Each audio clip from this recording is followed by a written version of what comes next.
Right now on Morning News Now, work week washout. After enduring a holiday weekend of extreme heat, tens of millions of people across the Northeast are under flood watches this morning as they head back to work.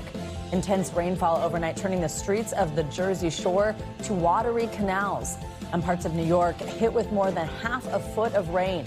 The areas hit hardest by this wild weather, and the latest forecast across the country coming up. Meanwhile, courtroom confrontation. Erika Kirk coming face to face with her husband's alleged killer for the first time in a Utah courtroom on Monday. Prosecutors are presenting evidence in a week-long hearing on why 23-year-old Tyler Robinson should stand trial for the murder of the late conservative activist. What we heard in the courtroom and where this case could go next. Plus, health alert. A parasitic illness linked to contaminated food and water is sickening hundreds of people in parts of the country. NBC News medical analyst Dr. Kavita Patel joins us live with ways you can limit your risk of illness as health officials work to identify a source. And finally this hour, devastating defeat. Belgium eliminating the U.S. from the World Cup last night with a dominant win in Seattle. The dream of a World Cup win now over for the U.S., but there are still several exciting matchups ahead. Who stands to take those final spots in the quarterfinals later this hour? That was a blow for us. It was. I warned viewers yesterday I'd be tired this morning. Promise kept. Yeah. I am. We were up late, but still plenty more soccer action. Exactly. Good morning. Good to have you with us. I'm Joe Fryer. And I'm Savannah Settlers. Thank you so much for being here. We're going to start this hour with the severe storm slamming much of the eastern part of the country. This morning, 8 million people across the Northeast and Mid-Atlantic are under a flood alert. Overnight, torrential rain sent water surging, triggering harrowing rescues like this one we're going to show you in New Jersey, where first responders helped this woman and child to safety. Also, take a look at this BJ's Wholesale Club, where surveillance video shows the moment the roof collapsed, sending shoppers running for their lives. The sheriff says no one was injured when the roof collapsed here. There it is. Wow, what a video.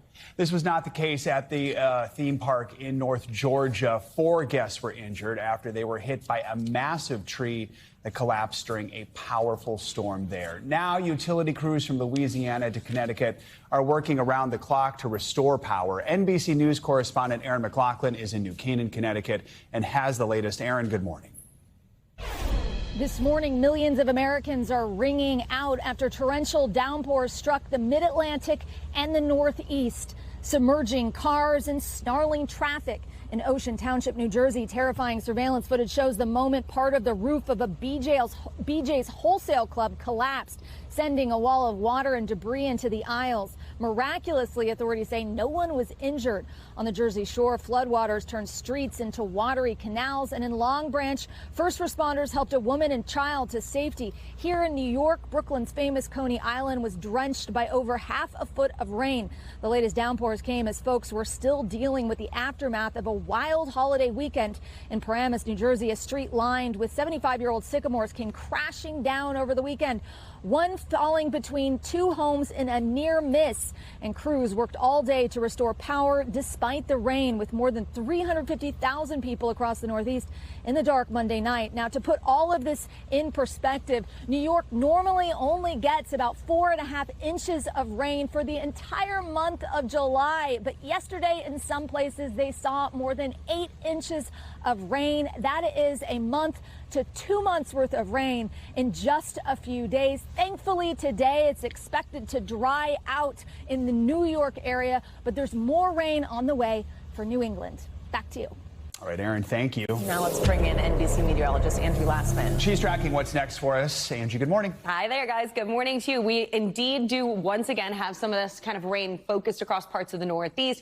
Boston to Albany, all included in this, out towards Nantucket. Notice New York City, Philadelphia, stretching down to Washington, D.C., much drier than what folks were dealing with yesterday after that deluge of all of that heavy rain kind of lifted into the region. Notice, though, 8 million people still under these flood watches stretching farther to the south, Richmond, Norfolk included in that. This is going to be something that you're going to have to watch for through the day today, with some additional minor rainfall farther to the south, but most of it kind of hangs out up into parts of New England, southern New England specifically, again, Boston, and then New York City will see a couple of these showers kind of impacting folks, but most of the heavy storms are there for folks across the Mid-Atlantic. Meanwhile, we've got this next system that we're going to be watching across parts of the Mid-Atlantic as we get into tomorrow. We're not not looking at widespread flooding, nothing like what we've dealt with over the past couple of days. But again, something to be mindful of, especially today as folks are trying to clean up after all of that heavy rain and really the heat that we dealt with over the weekend, something as well. Notice the rainfall amounts, maybe 1 to 2 inches, up to 3 inches in some spots. That's focused farther to the south across the mid-Atlantic. Mentioning the heat, not so much for folks across the Northeast. We've seen that lift. That's really actually quite on the cool side right now. Different story, though, farther to the south. We've got some of these heat alerts still up for 9 million people across the Carolinas, Georgia, and Florida as we gear up for kind of multiple days of hot and humid conditions across parts of the south.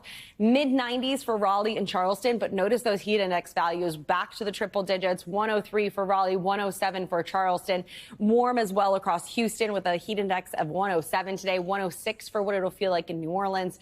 And we don't see a whole lot of relief across this region, even as we get into tomorrow. Notice those 90s for actual temperatures and 100 plus for the feels like temperatures. And if you're not at 100 in places like Atlanta, you sure are close. 98 degrees for your feels like there for tomorrow. Unfortunately, still steamy as we get into late week, Thursday, Friday, and into this upcoming weekend.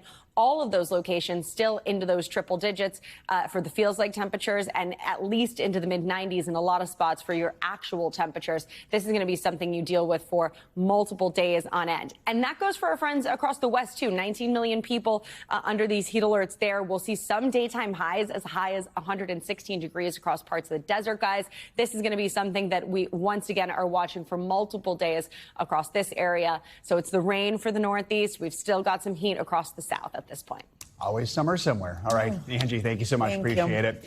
President Trump has touched down in Turkey this morning for a high-stakes NATO summit. The main focus, the war in Ukraine. The president said the resolution to the conflict was getting closer, but just yesterday, Russia carried out another deadly missile and drone attack on Kyiv. The president is expected to meet with President Zelensky at the summit, following calls with both the Ukrainian leader and Russian President Putin over the weekend. NBC News Washington correspondent Alice Barr joins us now with the latest here. Alice, good morning.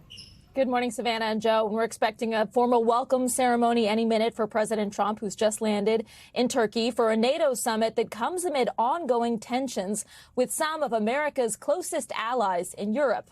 Tensions they're looking to overcome as they push for more U.S. support for Ukraine. President Trump traveling to Turkey for a critical NATO summit amid a renewed push to end Russia's war on Ukraine. Overnight, Ukraine released new video of drone attacks on military targets in Russia. After at least 22 Ukrainians were killed Monday in a wave of Russian strikes on Kyiv. President Trump is set to meet with Ukrainian President Zelensky at the summit, following calls with both Zelensky and Russian President Putin over the weekend, saying both want the war to end. We're going to be talking about it, and I think we're going to get it. I think we're going to get it ended. Russia has now launched 2 deadly bombardments in less than a week.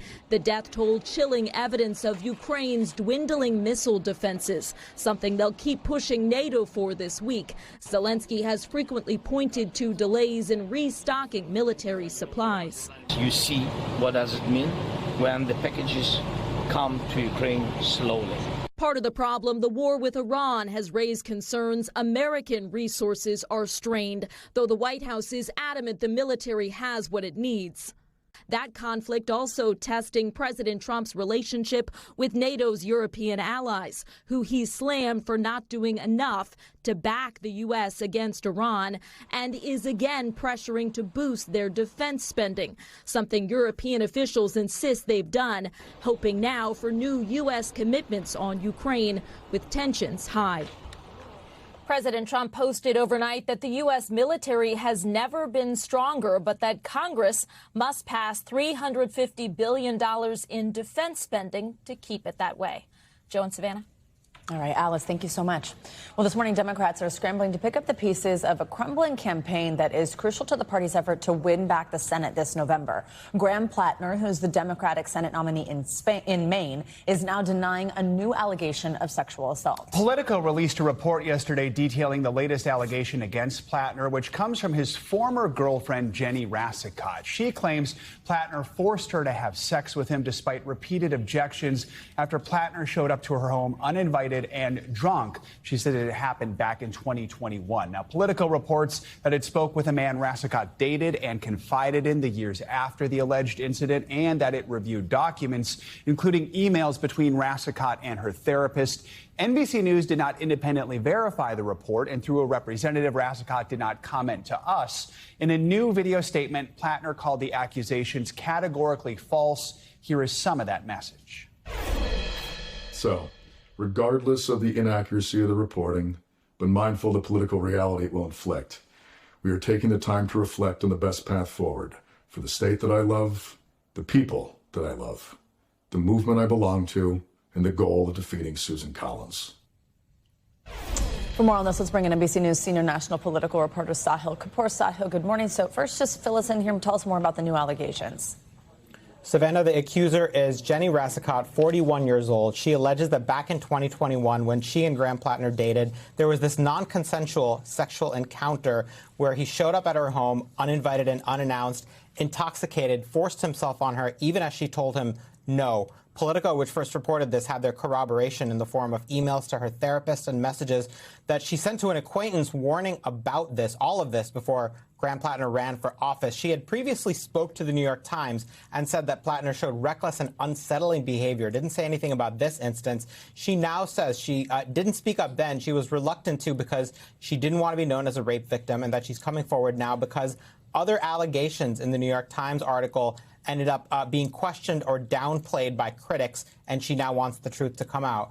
Plattner is firmly denying these allegations. He calls them troubling, serious, and false. He says any allegation of non-consensual behavior is categorically untrue. But very notably, for the first time in Plattner's year-long campaign, he's opening the door to potentially dropping out. There was that key line in his statement in which he said, "We are taking the time to reflect on the best path forward." He said for Maine, for the people, for the movement, and for the goal of defeating Senator Susan Collins. So that's the big question now. Is he going to end his campaign because he's coming up on an important deadline to make that decision? We'll talk more about that in a moment, Sahil. But as you mentioned, this is not the first time that someone has come forward. A former girlfriend of Plattner came forward with accusations about behavior in the past. Just what has been the reaction among lawmakers and also voters in Maine?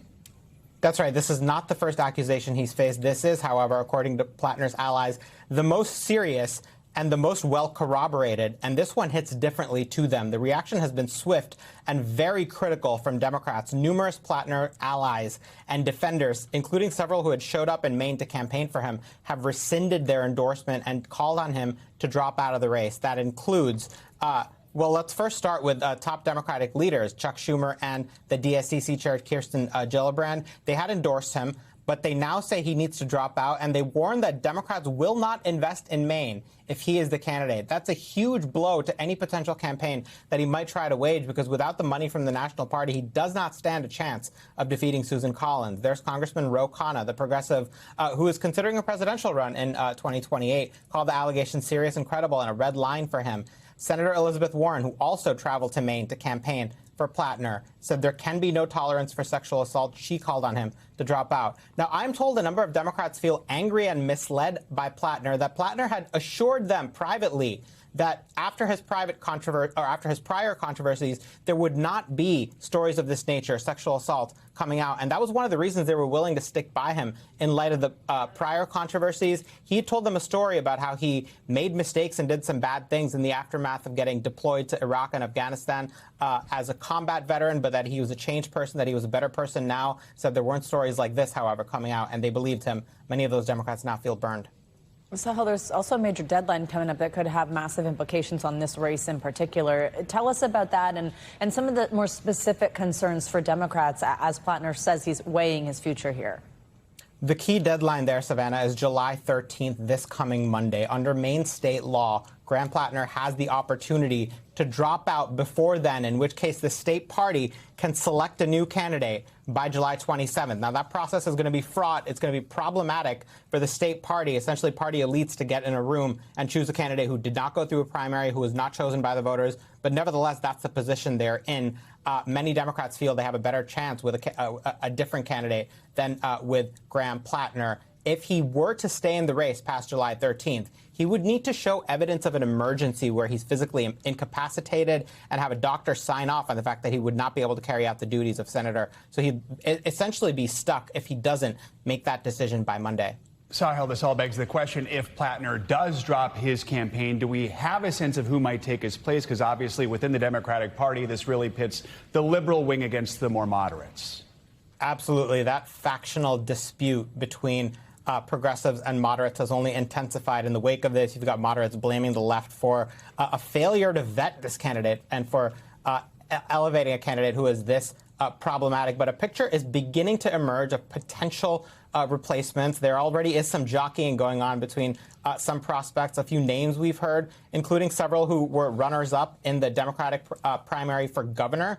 Troy Jackson, the former state Senate president, he seems to be the progressive favorite here. There's Nirav Shah, the former director of Maine's Center for Disease Control and Prevention. In addition, other candidates who have been floated, House Speaker Ryan Fecteau and State Senator Joe Baldacci. There's a lot of work for the Maine State Party to do if, in fact, Graham Plattner drops out and creates this opening in this crucial Maine Senate race, which Democrats see as must win if they want any shot at winning the Senate majority. Guys. All right, Sahil, thank you so much. It is day 2 of the week-long hearing in Utah for the man accused of assassinating Charlie Kirk. Now, this is a pre-trial hearing. Prosecutors are trying to convince a judge that 23-year-old Tyler Robinson should stand trial for murder in the death of the late conservative activist. They are also seeking the death penalty. For the first time yesterday, we heard from an officer who was there when Kirk was shot. He testified about how authorities started piecing together evidence that the shooter was on the run. It looks like a sniper pad, a person that has been laying in a prone position, and you've got markings of elbows, knees, and feet to where somebody was in the line of sight of where Charlie's tent was. This hearing is also the first time that Kirk's family has been in the courtroom with his alleged killer. High-profile conservatives were in the courtroom yesterday with the family as well, including the president's son, Donald Trump Jr. Robinson was charged with shooting and killing Kirk back in September during an event at Utah Valley University. Robin has not yet entered a plea in the case. NBC News legal analyst Misty Maris is here with more on the case once again for us. Misty, good morning. So prosecutors, obviously, this is day 1. They played several videos from the day of the shooting. We also heard from police witnesses who talked about identifying Robinson, arresting him.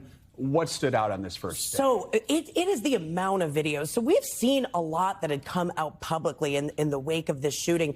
But investigators that took the stand yesterday referenced hundreds of hours of surveillance videos from phones from people who were there that day. And also specifically 16 hours of video, they say, depicts Robinson or the gray Dodge Charger that they say he drove to the campus. So expect this to be a very video-heavy case. By the way, a lot of those videos not being shown to the public because of their graphic nature, staying between prosecutor, defense, and the judge.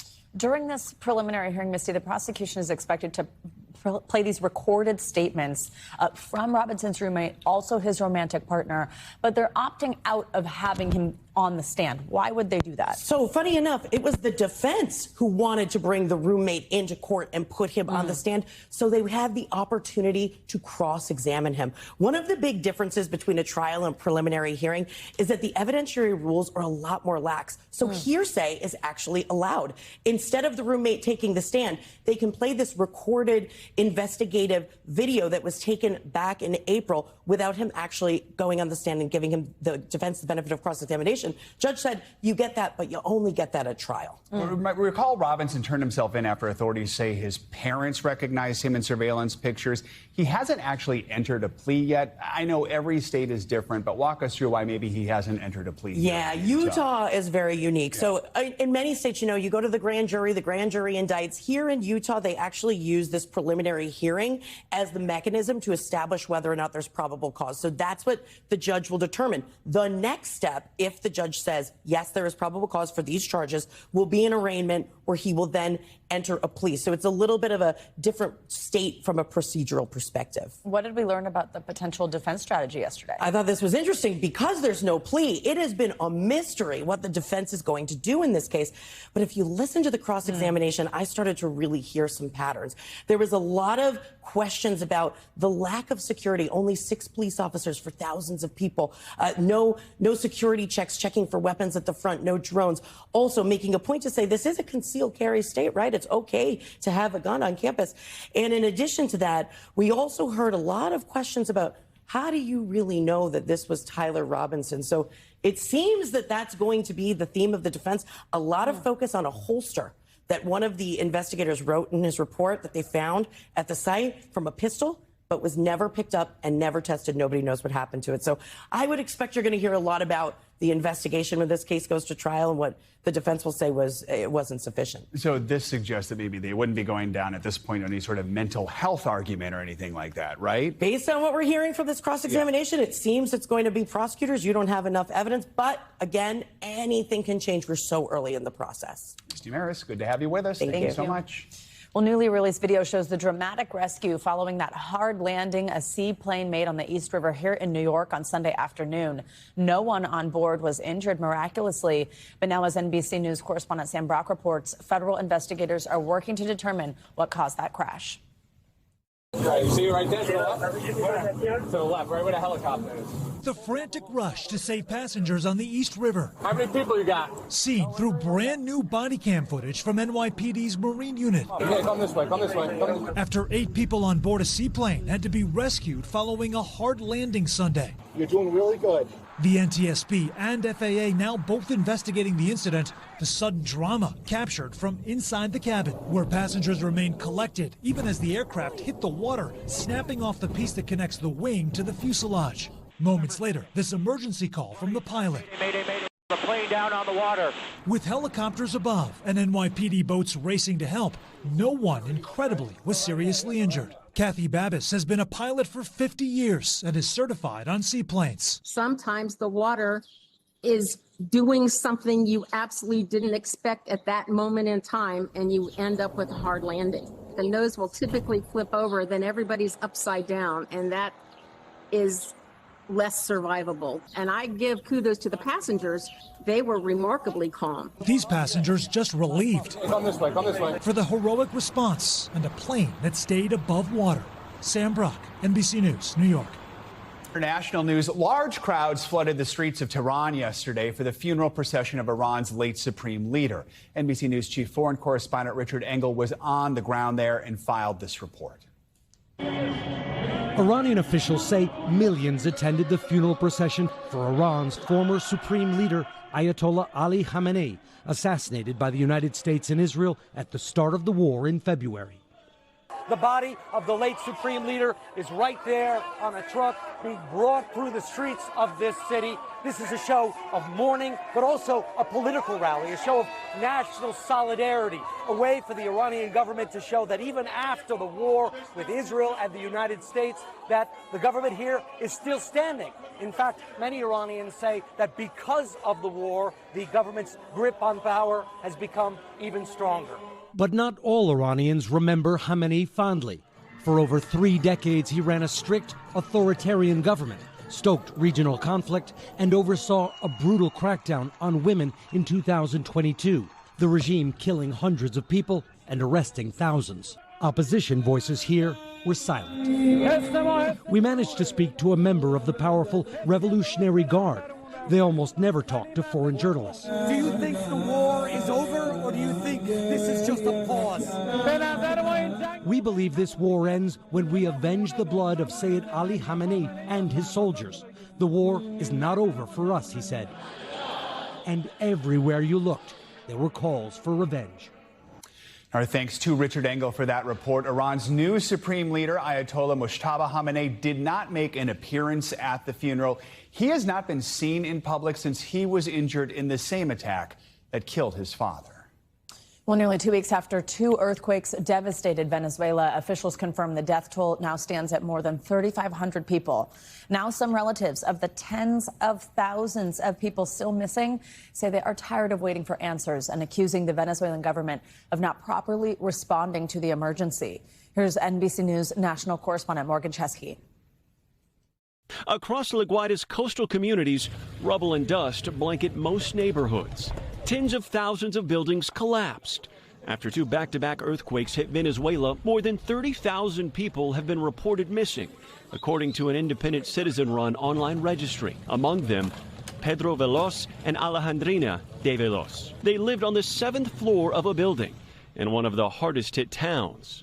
Mis abuelos, Pedro Veloz Medina y Alejandrina Ramírez de Veloz, residían en Ritasol Palace. They're super friendly, like we're always having a super close family. Their grandchildren, Valeria Veloz, who lives in Spain, and Pedro Veloz, who lives in Orlando, Florida, say they're living a nightmare. Now, as international rescue crews have begun to leave Venezuela and some sites are even being demolished, they're worried they'll never be able to get their grandparents' remains back.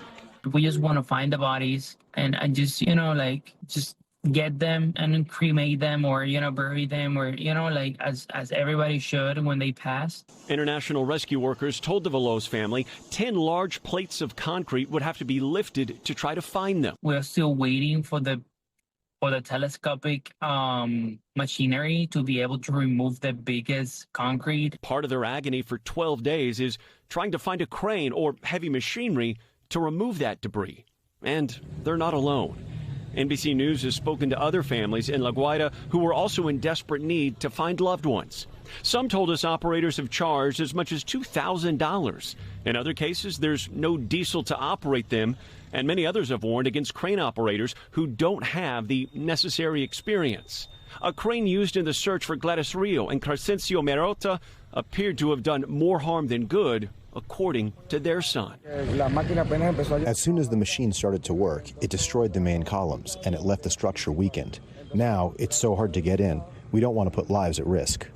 Velez says the current government of Venezuela has failed to help the many victims of the quakes. They were pretty slow, and also, at least on the building that my grandparents are in, they didn't have nobody until like the 4th day. During a news conference last week, Telemundo's anchor questioned interim President Delcy Rodriguez about the government's ongoing response. ¿Qué le dice hoy usted a esos venezolanos que sí, más allá de laboratorios mediáticos, como usted dice, más allá de eso, se sienten despojados y olvidados por su gobierno? Mira, no me gusta generalizar. A mí me gusta hablar con datos, me gusta hablar con la realidad. He tenido también cercanía en los campamentos, en los hospitales, donde han dado agradecimiento. Rodriguez announced over the weekend funds released by the International Monetary Fund would be allocated to reconstruction efforts and immediate assistance for families, especially those who suffered the loss of loved ones and property. The Veloz grandparents, who had been married for 58 years, had 8 grandchildren and 1 great-granddaughter who just turned 2. Morgan Chesky, NBC News. Coming up, contamination concerns on the rise in Michigan. The parasitic illness linked to contaminated food that is sickening hundreds of people in the state. What we know so far about its origins, how people can lower their risk of illness. That's next. Health alert about a parasitic illness linked to contaminated food. It's sickening hundreds of people in parts of the country. It's called cyclosporiasis, caused by a parasite that can contaminate food or water, most often fresh produce. There are nearly 700 cases in southeast Michigan, according to the state's health department. Illinois and Ohio are also reporting a spike in cases. Federal health officials say they haven't identified a common source yet, but they are urging people to thoroughly wash those fresh fruits and vegetables. For more on the outbreak, we're joined now by NBC News medical contributor Dr. Kavita Patel. Dr. Patel, good to have you with us. So CDC data shows that in 17 states since May 1st, with a recent spike in Michigan, we're seeing this. Produce has been linked to past outbreaks. So how does a parasite like this actually end up in our food? Yeah, Joe and Savannah, it's a single-celled parasite, as you mentioned, so not bacteria, not a virus, called Cyclospora. It ends up in our guts and then comes out in the waste in an immature form. And then it exits into sewage water. That sewage water comes into contact with other low-lying water that comes over and coats produce and fruits. And in that period of time with warm weather, it incubates and then results, after it being eaten and ingested, in an infection. So this is the cycle. It is not spread human to human, but we do see it in that fresh fruit and produce that we're seeing on screen right now. What are the symptoms people should watch out for, doctor? All right, this is what you don't want to hear this early in the morning, but it's something that is a classic hallmark. It's explosive, watery diarrhea. And I use those words very carefully because that's exactly what we hear. When we hear those phrases that it's watery diarrhea, so not containing blood or other contaminants, and that it's explosive. And here's the worst part, Savannah, it can go on for days. I've had patients that have said it's been weeks. Wow. So unlike other GI viruses, this is not a virus, but unlike other GI illnesses, which can kind of be self-contained within days, this tends to go on for a little longer. We don't see fever as much, but you could see that. It really is those GI symptoms and this cramping, bloatedness, and that explosive characteristic. After that description there, I'm happy to say doctors say this is treatable with antibiotics, although perhaps not quickly. But I know the cases in Michigan, they are far higher than they typically see there. How worried should people be? Is this just a reminder that we have to be extra careful with food safety, especially this summer? Yeah, Joe, you said it. Careful, not scared. So this is something that we see. It is known to happen in warm conditions. We are seeing this spike. It doesn't mean, by the way, that there's something strange about what's going on in Michigan per se. There's a reason, we'll get to it later, about maybe why it's easier and not so easy to trace this in aspects. So think of the Michigan cases as just a cluster of cases. It can happen anywhere in the U.S., and I do expect we'll see cases across the United States. But as you mentioned, thankfully, there is an antibiotic that can treat this parasite, and it can be done simply over several days. We mentioned like really washing your fruits and veggies well. What else can people do to lower their risk? So I'll give you a couple of tips. Number one, make sure that you don't leave fresh cut produce or fruit out. Get that into the fridge as soon as possible. I mentioned that this is a parasite that needs that warm weather to kind of perseverate. So do that. Use alternative products, whole heads of lettuce, frozen products if you can. And then here's a tip that nobody mentions. This, because of the nature of water, can be found in ponds and lakes. So everyone, do not swallow water. I remember as a kid, I loved to go into those lakes, and I thought it was just totally clean and I could swallow all that water. Make sure that adults and children around you do not swallow that water. Your body is not a Brita. All right, so health officials still have not pinpointed a single food source. This is tough to investigate these things. Why can it be difficult to trace an outbreak like this back to one type of product? Yeah, cyclospora is also tricky because of a longer incubation period. I mentioned that it kind of needs time to really reproduce and perseverate and then infect people. That could take days to weeks. So think of all the things that have happened. And as a person, think of how much you have to go back and remember. When we do contact tracing, we try to ask people, what have you done over the last 2 weeks? Many people can't even remember what they ate that day. And then add on top of that, Joe and Savannah, that a single bagged salad, something I often lean on in the produce aisle, just getting those ready-made salads, which are washed, but can be sourced from 4, 5, even 6 different farms. So that adds to the complexity of all of this and making it very hard to trace. But again, to reinforce, be careful, be prepared, and it is treatable. So present when you see those symptoms.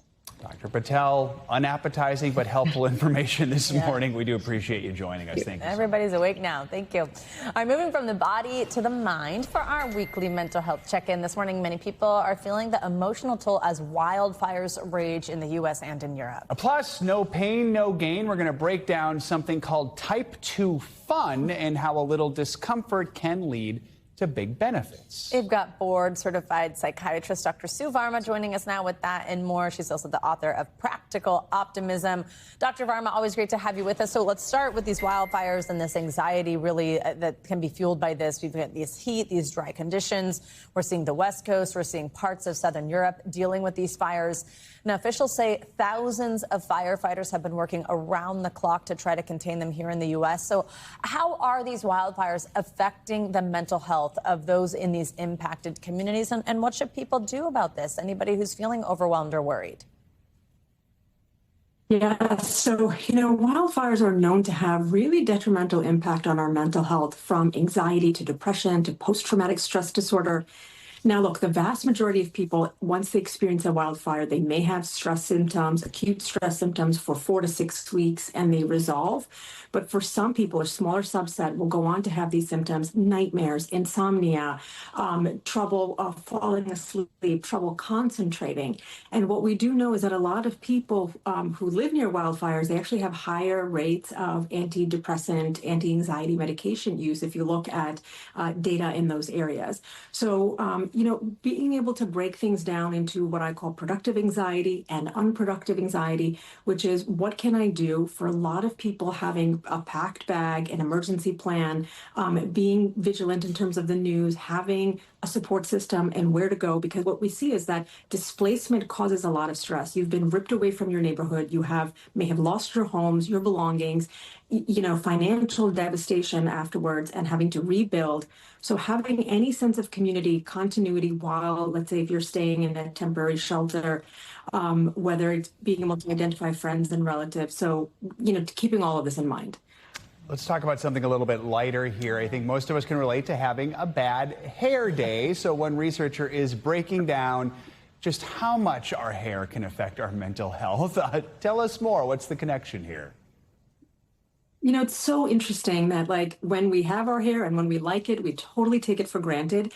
And I see that our self-esteem and our sense of self and body image and how confident we feel, so much of it has to do with hair. And everybody has a hair story. Growing up, people will say, I wanted my hair curly. I wish it was straight. I wish I had more. I wish I didn't lose it. I notice all the time in social situations what people notice about other people's hair, what they comment. And one thing that I really found very interesting about this article is that people, once they feel connected and curious about their hair, rather than judging it and trying to understand it and allowing it to sort of have a personality of its own. Sometimes people are like, my hair has its own zip code. So leaning into wherever your hair is going, understanding the products, talking to people, getting educated about it. And I think acceptance of what you have and trying to make the best of it, whether it's your hair or any other aspect in life, goes such a long way. Absolutely. All right, finally, okay, let's talk about what Joe mentioned. This is called type 2 fun. It's sort of like at the time, not so fun. Like maybe you're on a tough hike. I would definitely be the complainer in that situation, or like getting caught in the rain or something like that. But then later on, it seems fun. You're like, oh, wasn't that great? Oh, I'm happy I did that. Explain how this works and how this can actually be good for us. Yes, and Savannah, I'd be complaining right there with you on that hike, but I would be so enjoying it and having such a great time with you and talking. What we don't realize is that the hard things, there's a sweet spot where it is challenging enough. This is what we call a flow state. And so many of the hard things that we do increase our dopamine, increase our norepinephrine. These are feel-good chemicals that require intense concentration. And it should be hard enough that it keeps us mentally focused, but not so hard that we get, I think, overwhelmed by it. So there's a sweet spot of when you're learning, you're feeling challenged, you're feeling a sense of mastery, you're growing and you feel like you've accomplished something. So I'm a big believer in doing hard things every day, even if it's 10 minutes, going outside your comfort zone, whether it's at the gym, progressive overload, whether it's calling a friend and you feel so much anxiety about it, whether it's going to a party or a networking event, doing hard things really helps you grow. And friction is something that we need in life, but just the right amount. I like that. Friction is something we need. Dr. Varma, thank you so much. Great stuff. We are back now with some welcome news for drivers. The national average for a gallon of gas has fallen to about $3.72, according to Gas Buddy. It's down about 6 cents from a week ago, down nearly 40 cents from this time last month. But after months of volatility, will the relief continue? Patrick DeHaan, head of petroleum analysis at Gas Buddy, joins us now. Patrick, good morning. Thanks as always for being with us. So $3.72 is still a long way from where the president says he wants gas prices to get to. He wants it down around $2.50 a gallon. But we actually haven't seen that since early 2021. What would it take to get there? Is it possible? Well, possible with a lot of bending. I think the bigger story here, now that the strait is starting to reopen, there's still a lot of what ifs this year. Volatility.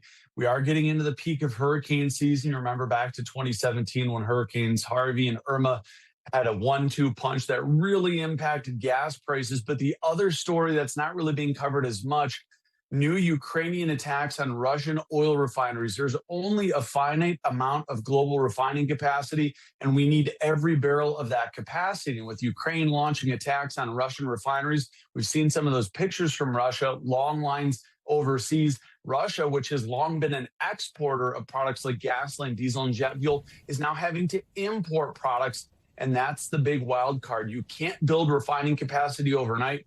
Here in the United States, our refineries are operating at nearly 97% capacity. There's maybe plenty of oil, and the price of oil may be lower, but we also see less refining capacity because of some of those attacks. In addition, we continue to use a summer blend of gasoline until mid-September, And of course, demand for gasoline is much higher in the summer, making that $2.50 all but impossible for quite some time. I think many drivers might assume if oil prices fall, then gas prices should fall right away. Walk us through what does determine what we actually pay at the pump. And typically, if everything's going well, there can be some relationship between the price of oil and the price of gasoline. As you mentioned, a lot of Americans look at oil and say, well, oil is this, gasoline should be this. But oftentimes that doesn't hold up because, again, a lot of Americans forget that refineries lie in the middle of that calculation. And when refineries are humming at 97% in the United States, there's very little margin for error. In addition, when refineries in Russia are being attacked, that puts Russia as an importer, not an exporter. And so we need to see Russian refineries increase their output. In addition, we need to likely see another month or two of the Strait of Hormuz being reopened. Keep in mind, a lot of refineries are in the Middle East and rely on shipping gasoline, diesel, and jet fuel through the Strait of Hormuz. And those flows are only beginning. And with new attacks on ships in the Strait, that remains something that we have to watch as well. All right, Patrick, let's get our viewers some tips. What are the easiest ways we can save when we fill up? I think the number one thing is how you drive. The number two thing, shopping around for those lower prices, Gas Buddy, Google Maps, maintenance on your vehicle as well. Sounds obvious, but a lot of Americans still running around with check engine lights. Get those tire pressure lights checked. Check your tire pressure. 35 PSI is a good rule of thumb. And again, back to driving habits. The more aggressively you drive, the more fuel you consume, whether it's going 80 on the highway or accelerating from light to light. Slowing down a little bit here and there can make a big difference. For more on all this, we're joined now by soccer superfan, WNBC anchor Michael Gargiulo. Is this the heartbreak segment? I know. All that You're going to help us have a little. I think Belgium maybe came out a little angry. Yeah, I think so. I think so. That maybe that controversy didn't play in the USA's favor. Yeah, I think as Americans, we tend to underestimate the impact this had around the world. Yeah. And I think in Belgium specifically, they saw this as a personal affront. Even though the president said, I didn't tell them what to do, even though Gianni Infantino said this is an independent committee that made this decision, I think they saw it as, the Belgians saw it as, you're trying to help the U.S. And they came out flying. The first shot on goal came about a minute into the game, and then they scored 9 minutes into the game. And I think they were off to the races after that. We were all very excited after how the U.S. did in the group stage. How do you think ultimately their run this World Cup will be remembered? Well, it's too bad the third game against Bosnia was not the last game. Right? You want to end on the up note. I think this was a really disappointing ending. The goalkeeper, Matt Friis, made a big mistake where he came out. He tried to kick the ball away. That didn't work. Christian Pulisic left. He got hurt. Flo Balogun, as you said, Joe, he didn't score in this game.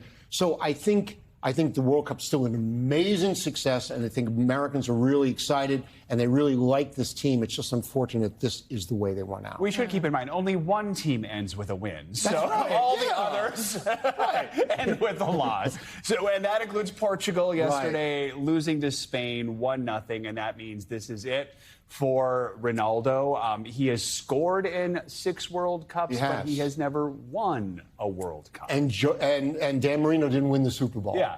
But, Cristiano Ronaldo won 5, what they call the Ballon d'Or, the Golden Ball, best player in the world. He won that 5 times. He won 5 Champions League championships, the Club Championship of Europe, which is huge, really second only to the World Cup and the European Championship. So he had a pretty good run. Okay. On the bright side, we're going to see Messi. We're going to see Argentina today, which, by the way, their last game was really something to watch. Right. That was a difficult game for them to watch. They played Cape Verde and went down to the wire there, and finally they won. But the same way with France when they played Paraguay, it was a really tough game. So Argentina plays Egypt today, and then Switzerland plays Colombia. The game I'm really looking forward to coming up, though, is Norway against England. This is today's matchups. So Argentina, Egypt. Egypt has Mo Salah, famous player from the Premier League. But when we have Erling Haaland and Norway against England and Harry Kane, wow. Yeah. It's going to be a great game. Well, at this point, I think everyone still feels like France is sort of inevitable and at least getting to the final. And Spain. And Spain. Is that what you're thinking at this point? Who could stop either one of them? I don't know, because, the thing with everyone's looking for weaknesses with France. Well, They came out of the locker room rough. You know? We can't really find anything. Well, you know, I don't know. Somebody's shirt was untucked. I see an untied shoelace in there somewhere. There's so many great players. And Spain looked fabulous yesterday. And Portugal looked really good, too. The display of skill was really amazing. So I really am interested, though. The Norway-England match is going to be interesting. Norway's the fairy tale team, right? Right. Literally the fairy tale from the Vikings. And we're going to have to see how that plays out. Yeah. What's your message to soccer fans who were watching maybe because of Team USA and it got them motivated, and now Team USA's out? What would you say to them? Okay, so I've been following soccer since the 70s when the Cosmos played here in New York. And since the 70s, everyone said, Americans are going to discover soccer, but they really have. Major League Soccer is very, very successful. And I think this World Cup is super successful. I mean, people are talking about it, and they're getting into the different players of the different teams. I think they're still amazing teams to watch that we can watch every night. It's the best players in the world, and I think that's what makes it exciting. Good to have you with us, Michael. Stay in there. All right. All right. Thanks, Michael. Good to see you. Coming up, the surprise at one Tennessee zoo that's packing a trunk for one military family. How a 7,000-pound elephant was not the only big surprise for a girl's 5th birthday. Next. With a heartwarming reunion at the Memphis Zoo. You could say this one centers on a young girl celebrating her 5th birthday and the elephant in the room. Here's nightly news anchor Tom Yamas. A short walk is all that stands between this military dad and the family he hasn't seen in so long. That's Navy personnel specialist First Class Adam Popke. Surprising his family, his son Charlie notices him first. Then his wife Michaela, overcome with emotion.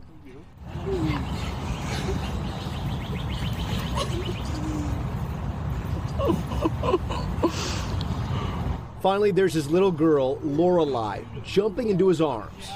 Good morning. Yes. The elephant encounter, a surprise for his daughter's 5th birthday. Little did she know an even bigger surprise was in store. I'm so happy Daddy's back. After 9 months, it's just so amazing to be back with Charlie, Lorelei, and my wife.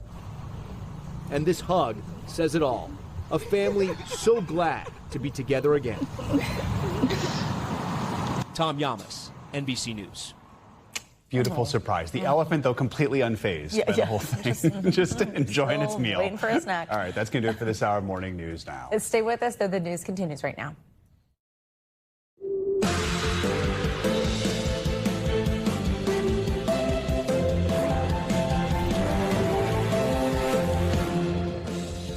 Good morning, and thanks for kicking off your Tuesday with us. I'm Savannah Sellers. I'm Joe Fryer. Right now on Morning News Now, work week washout. That hellish heat wave may have broken here in the Northeast, but it's giving way to a dangerous deluge of torrential downpours soaking massive parts of the country. Angie is back telling us when Mother Nature could start drying things out. Commander-in-Chief abroad, President Trump wheels down in Turkey this morning for a pivotal gathering of NATO leaders fresh off America's 250th birthday. Moments from now, we're expecting him to meet face-to-face with Turkey's President Erdogan with an end to Russia's war on Ukraine top of mind. Can American diplomacy pave the way for an end to that war now in its 5th year? Plus, country roads take me home. It is the end of the line for the men of Team USA, bested by a fiery Belgian squad overnight in front of a raucous Seattle crowd. We'll bring you everything you might have missed as a World Cup controversy set into motion by the White House comes to an untimely close. And later in the hour, bakery boom. Why more and more Americans are making the transatlantic trek over to the UK, all to spend some dough on, well, dough. I feel like there's other things they're doing while they're there. I think maybe, yeah. That's really good bread. If we only came for the croissants, exactly. We'll see nothing else. All right. Let's begin this hour with those intense storms that are drenching huge portions of the country overnight. This morning, 8 million people from Massachusetts to North Carolina are under a flood alert after powerful storms dropped up to 6 inches of rain that caused flash flooding that closed roads and damaged buildings. Take a look at this BJ's warehouse we're showing you right now. This is in New Jersey. The roof partially collapses. flooding the store. The water was so powerful you could see it's knocking over customers and washing away several tables.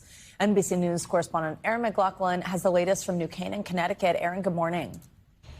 Hey there, folks here in Connecticut are waking up to a complete mess. Take a look at this road. It is completely impassable thanks to this downed tree. And then you've got the power lines. This actually all came crashing down during those severe storms over the weekend. But yesterday's torrential rain washed away any hope of a quick cleanup.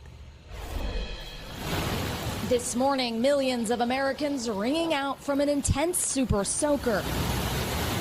Torrential downpours creating havoc across the Northeast and Mid-Atlantic, snarling traffic and submerging cars. Close the store down! This terrifying surveillance footage shows the moment the roof of a BJ's Club in New Jersey partially collapsed, sending a wall of water and debris into the aisles. Full roof collapse and multiple people trapped. I turn to my right and I see the roof on the ground, and people started screaming. It was just pandemonium. Incredibly, authorities say no one was injured. On the Jersey Shore, floodwaters turned streets into watery canals and overtook the hallways of a local hospital. Luckily, patient care was not impacted, according to the medical center. And in Long Branch, first responders helped this woman and child to safety. Brooklyn's famous Coney Island drenched by over half a foot of rain. The wild weather leaving more than 350,000 people without power last night.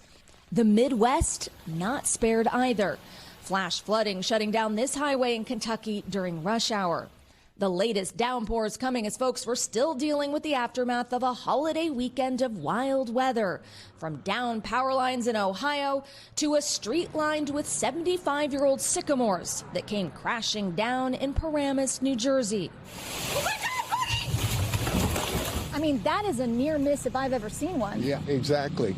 It fell between our house and the one next to us. It was fireworks.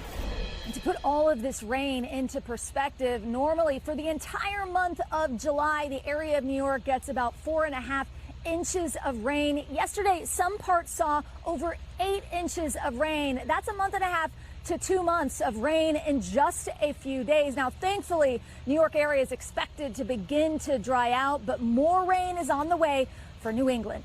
Back to you.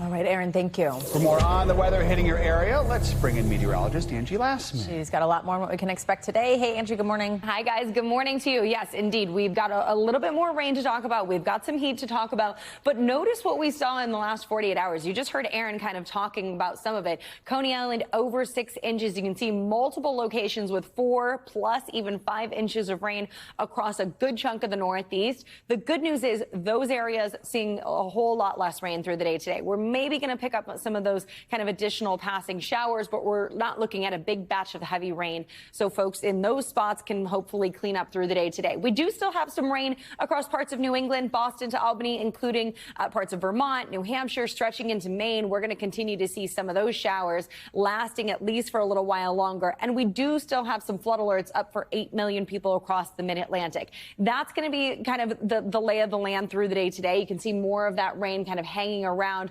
across the Northeast. And then this pesky kind of stationary front firing up maybe some thunderstorms and some heavy rain across the Mid-Atlantic as we get into the afternoon hours today. It still is hanging around for tomorrow, so we'll still watch for some rain to kind of pop up across parts of the Mid-Atlantic, the Carolinas specifically, but we're not expecting any widespread flooding for the most part as we get into tomorrow. Still today, though, we've got that flash flood risk stretching from parts of Pennsylvania down to North Carolina. We've got Lynchburg, Norfolk included in there, and more broadly from Memphis really to Washington, D.C., a marginal risk for some flash flooding as we pick up a couple more inches of rain. I think the highest amounts upwards of maybe 3 inches. But again, this is farther south than where we picked up all of that rain in a very short period of time yesterday. So there is some improvements to the forecast for folks that were inundated with that rain and the flooding concerns yesterday. Meanwhile, the heat alerts are still up across the south. This is something that you're not going to be able to get rid of all that soon. We've still got 90s across the board, across the southeast, and triple digits for your feels like temperatures. Raleigh, Charleston, Tallahassee today, New Orleans, even Houston. 107 is what it will feel like into the afternoon hours today. And more of the same for tomorrow. Notice it stays hot. It stays humid across the south. And even as we get into late week and into this upcoming weekend, still steamy across this region. We're not going to see a whole lot of relief. So finding a way to cool down is going to be a must for the long haul. We've got 90s for Little Rock and Alexandria. And those are your actual temperatures that you're seeing. Notice Amarillo on Thursday, 100 degrees. That's your actual temperature. It'll, of course, feel much warmer than that across this region. So very summer-like for folks there. Summer-like also across the West. 19 million people under these heat alerts there, too, stretching from Southern California across parts of the desert. We've got 101 in Sedona today, 112 in Yuma, 108 for Las Vegas. These numbers are just a touch above where they should be for this time of year. Still pretty oppressive and uncomfortable, and we're still concerned for some folks kind of that are going to be outside for prolonged periods of time in this region, especially as we get into tomorrow. Notice Phoenix jumps up to 114 degrees. We've got those temperatures kind of hanging out in that region for the extended period. 110 Thursday through Saturday for our friends in Las Vegas, guys. The heat not going anywhere for the folks across the Southwest anytime soon. All right. Angie Lassman covering a lot for us. Thanks so much. Well, President Trump is in Turkey this morning for a critical NATO summit. The Ukraine war is expected to be the main topic of focus for the alliance. The president said a resolution to the conflict with Russia was, quote, getting closer despite yesterday's attacks on the Ukrainian capital, Kyiv. NBC News chief White House correspondent Garrett Haake is in the Turkish capital, Ankara, with the latest. Garrett, good morning. Hey, Savannah, good morning. President Trump arrived here this morning for this summit meant to focus on sharing the burdens of defending democracies in a dangerous world. We can expect to see a heavy focus on talk about new technologies, rearming allies after the war in Iran, and how to bring to a close Russia's war in Ukraine, which the president, of course, had promised to end on day one of his administration and which now has entered this bloody new phase. President Trump touching down this morning in his new Air Force One plane headed to the NATO summit here in Turkey, where the alliance could face new tests, even as it's strained by ongoing conflict. Especially in Ukraine, where stepped-up Russian bombing of Kyiv this week has killed more than 20 people.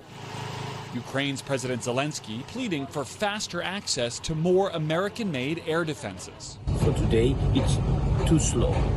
Be honest, too slow. The president repeating his prediction that the war's conclusion could be near after a call with Russian President Putin Sunday. I think we're going to get it ended. It's been a terrible situation. Also looming over the summit, the fragile ceasefire with Iran. With thousands of Iranians in the streets of Tehran Monday in a funeral procession for the slain Ayatollah. And overnight, Iran firing missiles at commercial ships in the Strait of Hormuz, according to a U.S. official. The president suggesting the U.S. could resume combat operations if peace talks falter. We're going to win one way or the other. We're either going to make a deal or we're going to finish the job, okay?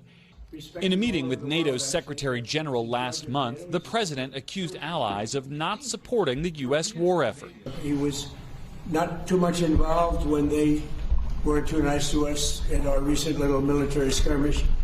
The president has shaken up NATO on other fronts, threatening to draw down U.S. troops stationed in Europe and to seize the Danish territory of Greenland. Greenland. We want Greenland. They don't want to give it to us, and I said, bye-bye.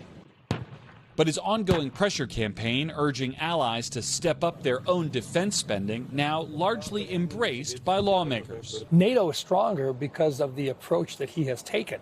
Now, he's pretty gruff about it, but at the same time, he's getting results here. The president is meeting today in a variety of settings with the Turkish president, the host, of course, of this summit. That'll be followed later this evening by a dinner with NATO leaders. The bulk of the summit, though, comes on Wednesday, including a meeting with Zelensky and one to watch with the president of Syria. Savannah? All right, Garrett, thank you so much. A growing chorus of Democrats is now calling, on Graham Plattner, the party's nominee for a crucial Senate seat in Maine, to drop out of the race. Comes after a woman came forward and accused him of sexual assault during their relationship back in 2021. NBC News Capitol Hill correspondent Ryan Nobles has more on this. Ryan, good morning. Hey, Joe, good morning. Graham Plattner immediately denied the latest allegations against him, but his campaign has been plagued by a series of scandals. At this point, he's resisted previous calls to step aside. But this new accusation has led him to reevaluate his future. His decision, a crucial one for Democrats who likely need a win in Maine to have any shot at taking back the Senate majority. This morning, a massive development in a critical race that could determine control of the Senate. Maine Senate candidate Graham Plattner facing a direct accusation of rape. It comes from a former romantic partner who went public with the allegation. Did Graham Plattner rape you? By definition, yes. Absolutely. Jenny Rassicot sharing in great detail, first with Politico and later CNN, what she says was her experience 5 years ago with a progressive politician. He was heavily intoxicated, had intentions with me, and wasn't listening when I said no. I remember specifically him grabbing at my chest, and I hit his hand and I said, "Don't touch me." I mean, when somebody in the middle of it says, "Don't touch me," that's obviously not consensual. Plattner explicitly denying the allegations. Any accusation of non-consensual behavior is categorically false. But conceding it could affect his future in the midterm race against Republican incumbent Susan Collins. We are taking the time to reflect on the best path forward. Rassicot's allegations leading to a flood of calls from prominent Democrats and the state party telling Plattner to quit the race. Many of the same Democrats who endorsed his campaign and stood by him during several other scandals are reversing course. Among the controversies, a revelation of a tattoo resembling a Nazi symbol and accusations from other women of Plattner's aggressive behavior in romantic relationships. Rassicot saying she was reluctant to tell her story because she agrees with Plattner politically. I really agree with his politics. I think we need somebody with those political stances and who are willing to do the work. Now, Plattner has just 1 week to drop out of the race and give the state party the opportunity to pick his replacement. Several Maine Democrats have already signaled a willingness to jump into the race if given the opportunity. In a statement, his opponent, Senator Susan Collins, called the allegations appalling, but added it's not up to her to choose the Democratic nominee. Let's get more on the World Cup news here with MLS play-by-play announcer Tony Husband. Tony, good morning. Thanks for being here. So, we just got a little bit of this here, but just a little bit more of a recap for Team USA versus Belgium and what went wrong for the Americans. Good morning to you both. Yeah, it was a very, very disappointing display. The US at the moment, when they needed to obviously produce their best performance of the tournament as the opposition gradually gets better, the deeper you go on a run like this, actually produced their worst performance. Apprehensive, nervous from the first whistle. They made a lot of mistakes on the night. Defensively poor. They gave away really 4 poor goals on the evening. And you're not going to get past better teams the deeper you go in the competition, like Belgium, if you perform like that. So ultimately, this was very disappointing because it was not the kind of display we'd seen from this US team throughout the competition. And you have to look at it and say, look, 4 years ago, they went to Qatar with a little bit of a kind of clear pass to say, well, see how you get on there, because this is development for the tournament in 2026. 4 years ago, they go out to the Netherlands in the round of 16, a good but not great team. 4 years on, they go out against Belgium, a good but not great team, and a very disappointing display ultimately. This was the first major tournament with Mauricio Pochettino as their head coach. We saw his kicking skills on display there when he got frustrated last night. But where do you think the team goes from here? Well, for some, the path is probably over. If you look ahead now, it's 4 years before the next World Cup. For others, there are some players coming through for whom you hope they can take the US to that next level going on. The likes of Alex Freeman have emerged in the last year. Malik Tillman's had an excellent tournament as well. But you wonder for the likes of Christian Pulisic, where does he stand now as this team progresses in 4 years' time? Has that generation, a generation that there were a lot of hopes for in this group, has that now seen their moment pass by? Certainly Tim Ream, who we saw there, he will not be going to another World Cup with this US team. So some will bow out. They will have to now look to the strength of the game in the country, a growing domestic league. It's really, really strong and really, really important that leagues like Major League Soccer now can develop off the back of the success of the World Cup as a whole and continue to develop players through academies and bring stronger players through the system. A lot of these players actually were developed overseas. As we see the game grow in this country, these players are going to be developing more at home. In other news, we just mentioned Cristiano Ronaldo and Portugal. They ended their tournament in the round of 16 after losing to Spain yesterday. Obviously, this player, he has so many accolades. He's so well known for being just so famously so good, but never won a World Cup. How much of a difference would that have made for his legendary career? Well, it certainly would have been the icing on the cake to what has been an incredible career. His statistics, his numbers are quite extraordinary. He's been one of the game's greats of the last couple of generations. You know, he's been in that kind of head-to-head battle with Leo Messi for, you know, who's just the greatest. Messi, of course, has a World Cup. Ronaldo has a European Championship.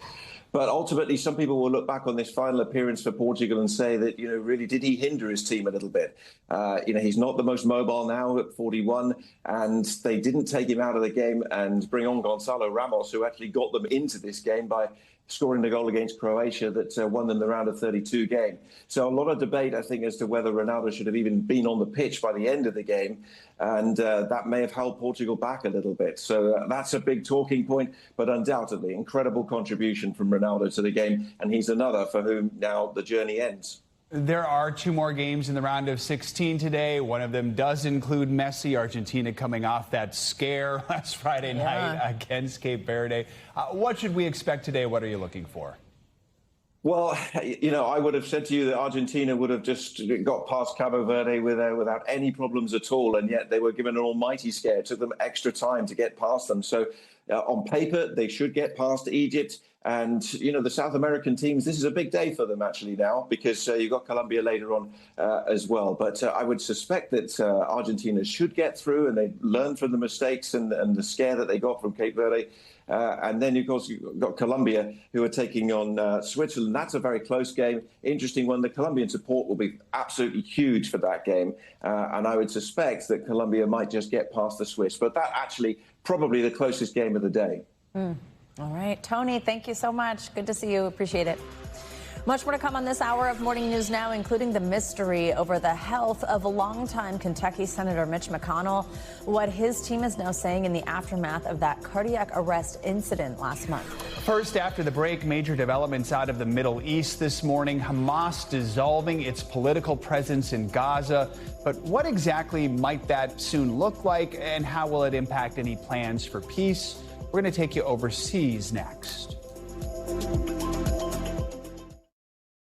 We're going to show you live pictures right now coming out of the NATO summit in Turkey. President Trump is expected to be sitting down momentarily for a bilateral meeting with Turkish President Erdogan. This comes with the backdrop of the war between Russia and Ukraine being a major talking point here at this summit. But as the two are trading attacks as we speak, despite President Trump saying they are close on some type of deal between the two nations. We'll bring you there as soon as that bilateral meeting gets going. Right now, let's get to some new developments out of the Middle East. Hamas says it has dissolved its governing body in Gaza, said it was ready to hand over power to the National Committee for the Administration of Gaza. That's the Palestinian Technocratic Committee that was set up as part of President Trump's Gaza peace plan. However, Hamas made no mention of disarmament. The militant group previously said it won't disarm until Israel stops its attacks on Gaza. Just yesterday, Israeli forces carried out multiple strikes on the Palestinian enclave, killing at least 5 people, according to local health officials. NBC News international correspondent Raf Sanchez joins us now from Tel Aviv. So, Raf, tell us more. What does this announcement actually mean, and what's been the reaction from this Trump-led so-called Board of Peace and also from Israel? Hey, guys. Yeah, so on paper, this is a step in the right direction. You'll remember, as part of the ceasefire deal that was supposed to end the war between Israel and Hamas in Gaza, Hamas had to give up power, which it has been in control of Gaza since 2007. And what you have now is Hamas's government, its public officials, saying that they are prepared to do that. They are prepared to dissolve themselves. In reality, the big question is not who sits in the offices in Gaza, it's who controls the weapons. And what we have not heard from Hamas is any commitment that they will put down their arms. So that is going to be a major, major stumbling block.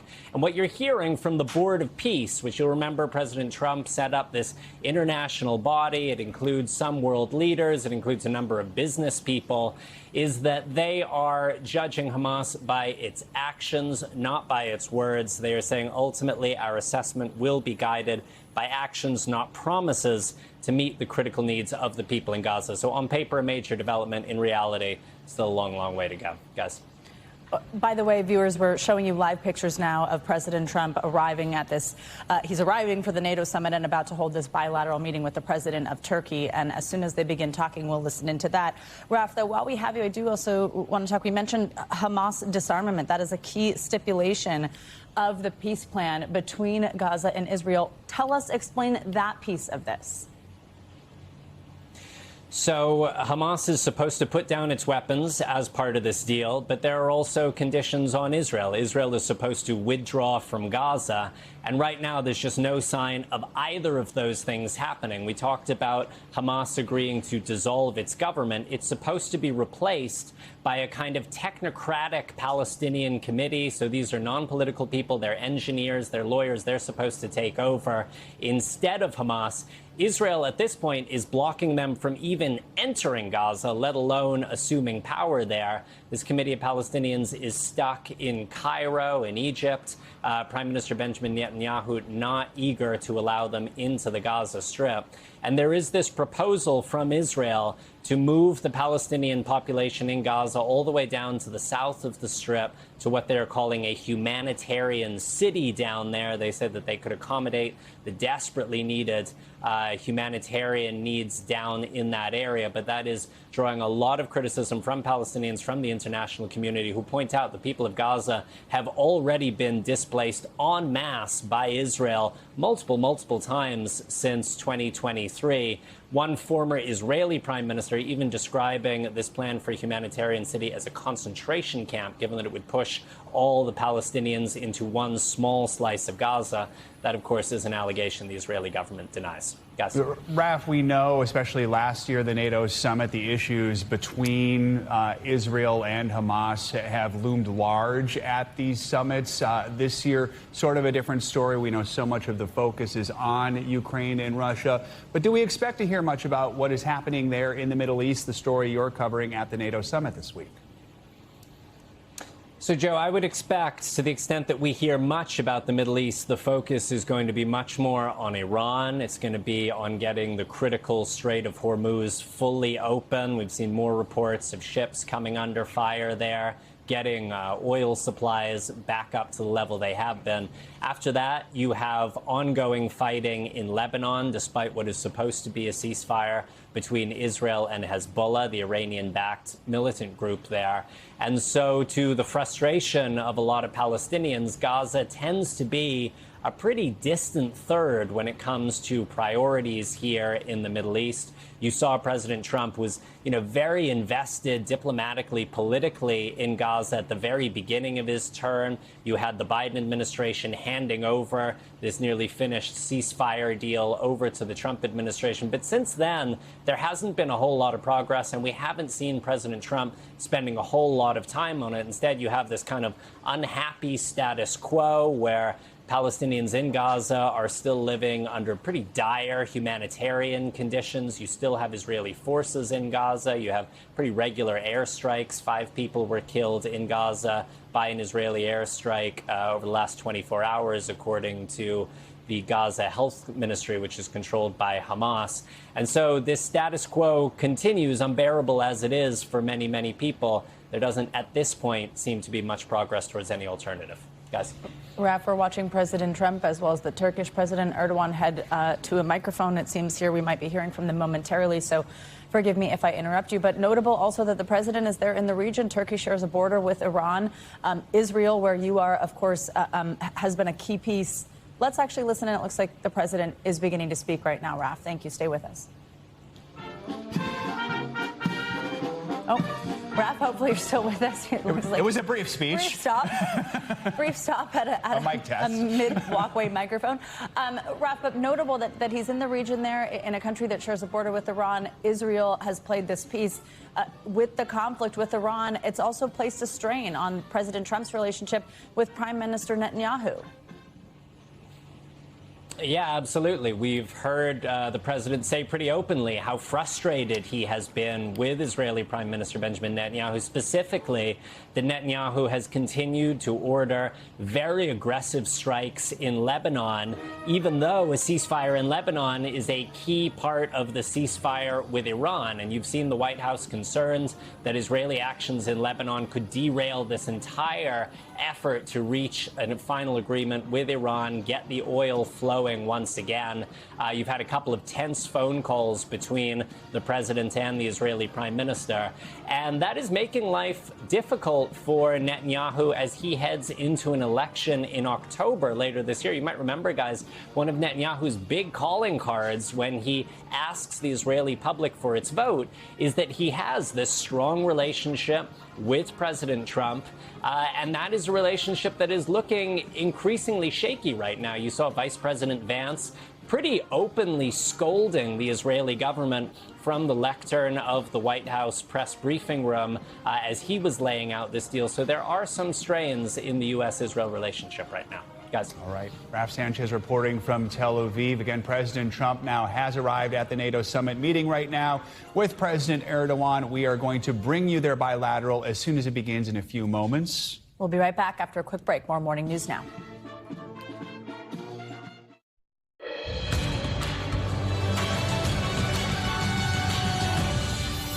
We're back now with a closer look at what's making news in the world of politics this morning, starting with the latest on Senator Mitch McConnell's health. NBC News senior national political reporter Sahil Kapoor joins us with that and more. Sahil, good morning. Good morning, Savannah and Joe. We begin today in politics with Senator Mitch McConnell, the former Republican leader, still in the hospital more than 3 weeks after he was admitted on June 14th. His office has not disclosed the reason he was on an unconscious individual experiencing cardiac arrest at McConnell's known address in D.C. His office would not confirm that the person was him, but his spokesman did confirm 1 day later that he's still in the hospital, saying in a statement that Senator McConnell appreciates the outpouring of support he's receiving and that he continues to improve and is working closely with his staff on Kentucky and Senate matters. The 84-year-old McConnell, who has been a senator since 1985, has not been seen publicly since he was hospitalized. He has missed the last 21 votes in the Senate, and there is no timeline given for his return. Meanwhile, a new White House report is attacking the leadership of the Smithsonian Institution and depicting the team as a band of radical activists. That report accuses the leaders, most notably at the National Museum of American History, of ideological capture and erasing the country's heritage. And it raises questions about whether the president is angling to replace the museum leaders with his own allies. Smithsonian Secretary and historian Lonnie Bunch recently told NBC's Meet the Press that America's strength isn't running away from history, but rather understanding how it shapes us. And finally, a federal judge wants the Trump administration to answer questions about the president's plans to build a championship-caliber golf course at East Potomac Park in the District of Columbia. The judge, Ana Reyes, is reviewing a legal challenge from a preservation group seeking to block the project. She sought assurances that the renovations would hold off until the matter is resolved and not automatically proceed on Trump's September 1st schedule, as he has stated on social media. She gave the government a deadline of next week to respond. And that is a look at what's making news in politics today. Savannah and Joe. All right. Thank you, Sahil. Thank you. Well, now for a rare look at a biblical treasure that is 2,000 years old. The book of Isaiah from the Old Testament is one of the foundations of Christianity. And now an original Isaiah scroll is on display for the first time in almost 50 years. And our Keir Simmons was given exclusive access to the original. Keir, good morning. In this biblical landscape overlooking the Dead Sea, a manuscript 2 millennia old was discovered during the last century. This year, for the first time since 1968, it's been put on display in its entirety, which is kind of magical because it speaks directly to us now, in this era, about war and peace. Biblical words known to Jesus himself, one of the original Dead Sea Scrolls, the great Isaiah scroll, close enough to touch. Here in the holy city of Jerusalem, at the Israel Museum, it's been kept in a secure vault. I'm going to open it especially for you. Now, for the first time in decades, it's been on display in this specially created, climate-controlled room, where curator Hagit Meyos gives us unique access to the entire Isaiah scroll. The 24-foot-long manuscript is the oldest surviving complete biblical text, on display for the first time in more than 50 years. So perfect. Its story of the prophet Isaiah was an inspiration for early Christians, telling of exile, a coming Messiah, and then an age of peace. A nation won't fight nation. And really, it's one of my big wishes. A nation won't fight a nation. And turn swords into plowshares, it later famously says. And it's amazing because the prophecies of Isaiah are, touching us today. Yeah. But as the Iran war erupted, the precious scroll was returned to the vault. With such an extraordinary, rare object, we couldn't, leave it here, and we had to take it to extra shelter. Now with the ceasefire displayed once again, the scroll's story is interwoven with the history of war. In 1949, it was unrolled for the cameras in Washington, D.C. by an Assyrian bishop who had brought it to America as conflict ravaged the Middle East. Our journey took us to the Dead Sea, where the scroll was first discovered, to meet archaeologist Dr. Oren Gutfeld, an expert in the ancient Jewish sect who wrote the Dead Sea Scrolls. So as you can see, the community is isolated from all the other area. The cave is over here. Let's climb. He takes us to the caves where they were hidden in clay vases for thousands of years. This is the original path to the entrance of the cave. And look, there are still pottery sherds that tells us that this cave was... This is from... This is at least 2,000 years old. Even back then, the scrolls had to be protected from a violent world. The Jewish people feared the Romans were coming. You stand here and you realize they thought these ideas were so important that they needed to be protected in a place like this. Yes, that's correct. And they would put themselves through coming up here. So they were probably thinking about the future, not about themselves, but about the future. Believing that God had a different plan. Nation shall not fight nation. Turn sword into plowshares. These are ideas they wanted us to hear. Yes.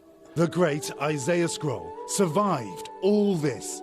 It tells a story of healing in its words and its history.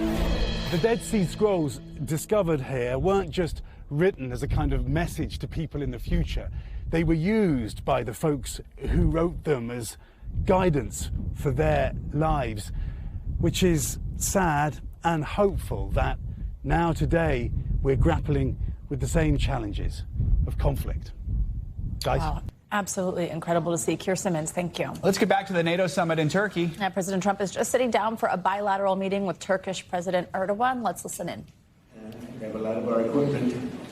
We have a lot of great soldiers, and they're really somebody to be reckoned with. And the nice part is that because of the relationship that we have, it's all gone very well.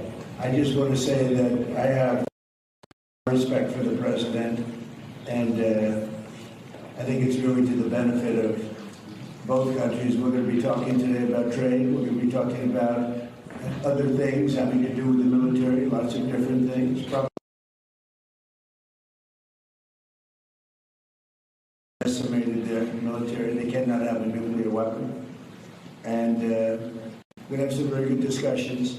But we do a lot of trade with Turkey.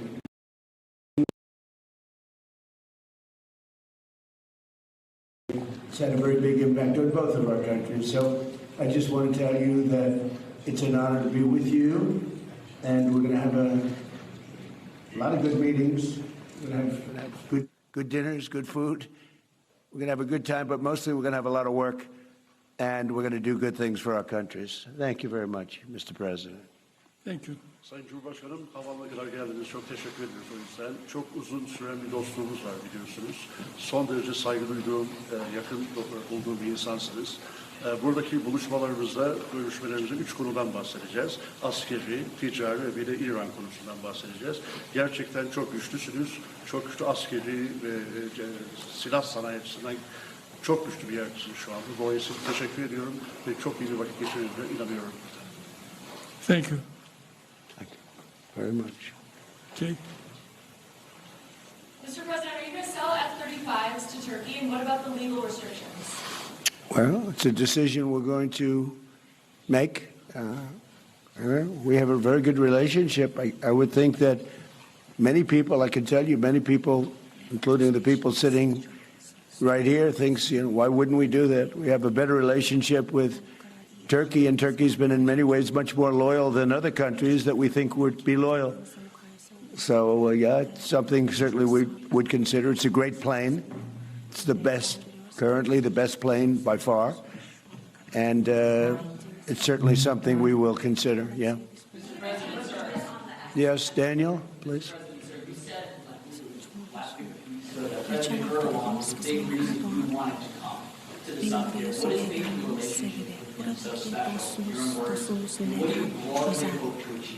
You never know why a relationship is special.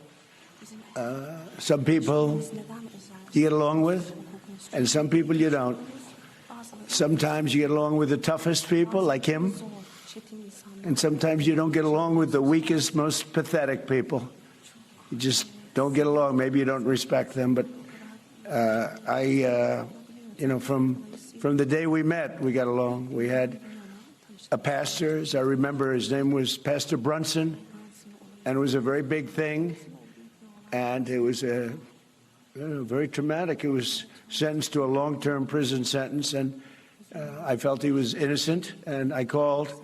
Other people called. They got nowhere. I called the president, and he released him immediately. It was something that the evangelical community will never forget, and because he was a good man, Pastor Brunson. So, just things like that. We just it's always worked out.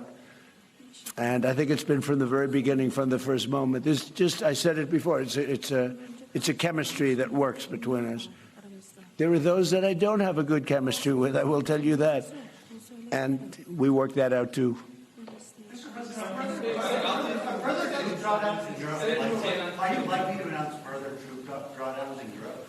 Say it? Are further troop drawdowns in Europe likely? And are you satisfied with the progress that NATO allies have made? Well, we're going to see. I was very disappointed with NATO. And frankly, if it weren't held in Turkey, where my friend happens to be a very strong leader, a very strong person, it's possible that I wouldn't have attended. I felt I had to attend because of the fact that, I know he's gone all out. It was a big thing to have NATO come to Turkey or any place else. It's a big thing. But we weren't treated well because we did something in Iran. We don't need anybody's help. I didn't even want their help. But before I asked, they said they wouldn't be there. And we've invested trillions of dollars in NATO. Why? To protect European countries and others, Canada, etc., but to protect people, countries from, generally speaking, it used to be the Soviet Union, now it's Russia. And I say that's fine, but you would think that they'd be very willing to do something to help us, and they really weren't. In the case of the United Kingdom, the Prime Minister, I guess he's no longer there, maybe because of this. It was a very unpopular thing he did. He said, no, we'll help after the war is over. I said, I don't need that kind of help. We didn't need any help at all. And in a way, I was testing people. I was testing to see whether or not they'd be there, because I've long said that we help them, but I'm not sure that they'd be there for us. And Italy turned us down, and Germany turned us down, and France turned us down. And it's okay. But, why are we spending hundreds of billions of dollars and they're not there for us? We've always been there for them.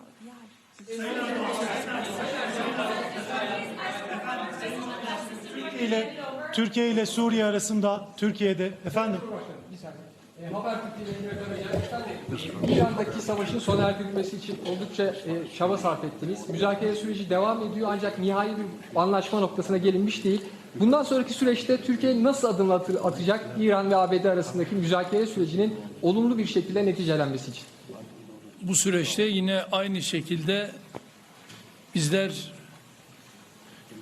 İran-Amerika ilişkilerini nasıl bir düzleme kavuştururuz?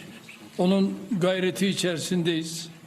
Elimizden geleni yapmak suretiyle dünya barışına bir adım atalım diye gerek şahsım gerek arkadaşlarım hep birlikte çalışacağız. Ben sizlere 80 bine yakın insan hayatını kaybetti Gazze'de. Çok büyük bir yıkım var. Ateşkes sağlandı ama yer yer ihlaller devam ediyor. Ateşkes ihlallerinin önlenmesi için, insani yardımların Gazze'ye girebilmesi için, ayrıca Gazze'nin yeniden inşa edilebilmesi için önümüzdeki süreçte ortak atabileceğiniz adımları değerlendirecek misiniz muhatabınızla? Müsaade buyururlarsa kendisinin de bu konudaki fikirlerini almak isteriz. Teşekkür ederiz efendim. Özellikle Gazze konusunda tabii değerli dostumla bunları da konuşarak özellikle bu bölgedeki barışı sağlama için bu liderler zirvesini çok önemsiyoruz ve bu liderler zirvesinden aynı şekilde bir kararın çıkmasını da hayra yorumluyoruz ve bunun olabileceğine de ben ihtimal veriyorum. Efendim, Türkiye-ABD ilişkilerinin geliştiği bir dönemi gözlemliyoruz. 2025 yılında geçen yıl Amerika Birleşik Devletleri'ne yaptığınız ziyarette önemli ticari anlaşmalar da imzalandı. Suriye konusunda Türkiye'nin önemli bir aktör olduğunu söylemişti Sayın ABD Başkanı. Şimdi yeni dönemde gelmeden önce de Sayın Trump bir sürprizle geliyorum ifadesini kullandı. F-35'i, Kaan savaş uçaklarının motorlarını konuştuk. Acaba gündeme gelebilir mi şeklinde. Siz bu sürprizin ne olduğunu düşünüyorsunuz? Türkiye bugünkü görüşmelerden sonra istediğini alabilecek mi? Teşekkür ederim. Tabii F-35 konusu biliyorsunuz bizim için yeni bir konu değil. Ve bunu bizler Amerika ile daha önce de görüştük. Ve biz 5 uçağı da sözünü aldık ve Sayın Trump'ın bu konuda bize ayrıca sözü var ve şimdi de bu liderler zirvesinde yapacağımız... All right, you are listening to a bilateral meeting between American President Donald Trump and Turkish President Erdogan. President Trump arriving there in Turkey for the NATO summit.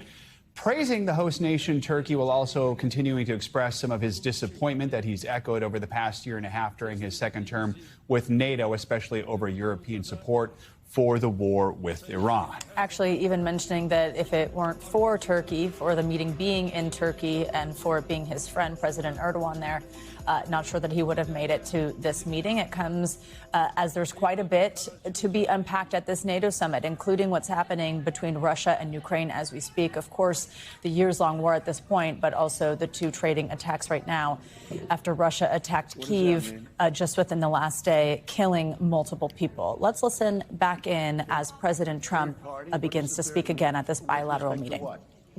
There's our concerns about the Russian missile defense system. Do you have those concerns about this system? Are they going I to have no concerns at all about anything. I mean, he's a leader of a country that he's made a much better country, much more powerful country. And you see it. I mean, it's beautiful. You get off, the roads are beautiful. It's an amazing thing. Now, I have no concerns about anything having to do with Turkey. The relationship, I would say the relationship with Turkey right now is better probably than it's ever been. It was good in my first 4 years, but I think now it's probably even better than that, if that's possible.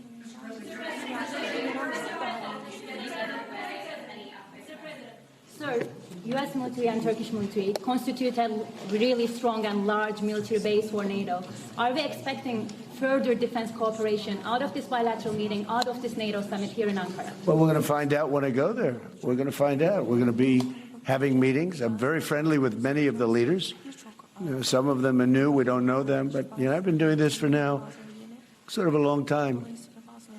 If you count the 4 years where we had a rigged election, you know, I was very much into politics then, too. But I spent the first 4 years. I spent 4 years in a little different state. And then we've had an amazing, probably the best year maybe ever had by an American president. When you look at the economy, we have the greatest economy we've ever had. We have $19 trillion, $19.2 trillion to be exact, being invested in the United States. That's 7 or 8 times more than it's ever had. It's a world record, not just a U.S. record.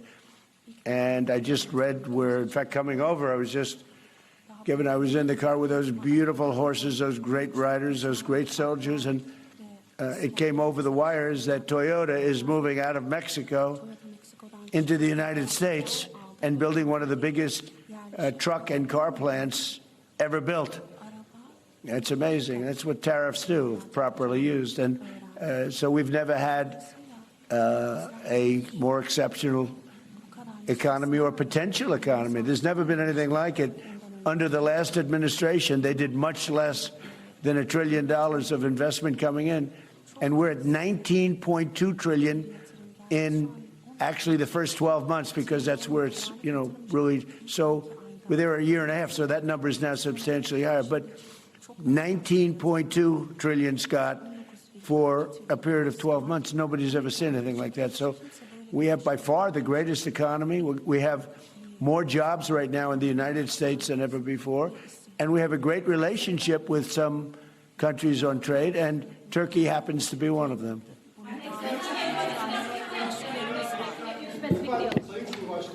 Siz her fırsatta dünya 5'ten büyüktür, daha adil bir dünya mümkün tutuyorsunuz. Bugün konuğumuz Sayın Trump, ABD Başkanı. Onun da zaman zaman küresel sistemin mevcut durumuna ilişkin eleştirilerini biliyoruz.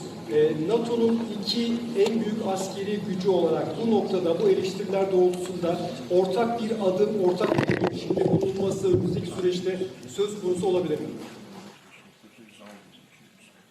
NATO'da 2 önemli ülke olarak gerek Amerika gerekse Türkiye, bizler bu liderler zirvesinden de dayanışma içerisinde güçlü bir çıkışı sağlayacağız ve bunu da başaracağımıza inanıyorum.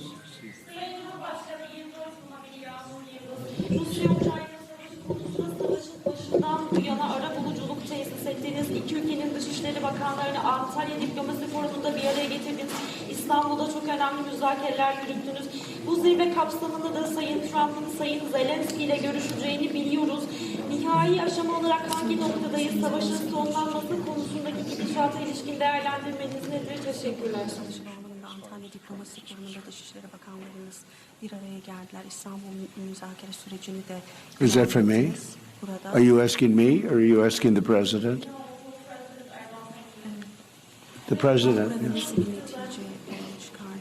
Biz Rusya-Ukrayna arasındaki bu gelişmeleri de yine değerli dostumla burada paylaşacağız, görüşeceğiz ve ona göre de adımlarımızı atacağız. Televizyon kanalından Hatice Kübra Bal, benim sorum da aslında az önce biraz yanıtladınız ama Türkiye'nin 5. nesil uçağı Kaan motorları için F-110 motorlarından söz edeceğiz. Aynı zamanda kassa yaptırımları ve bu bağlamda da F-35 alımı ile ilgili aslında bu görüşmeden bir somut sonuç bekleyebilir miyiz? Onu merak ediyoruz.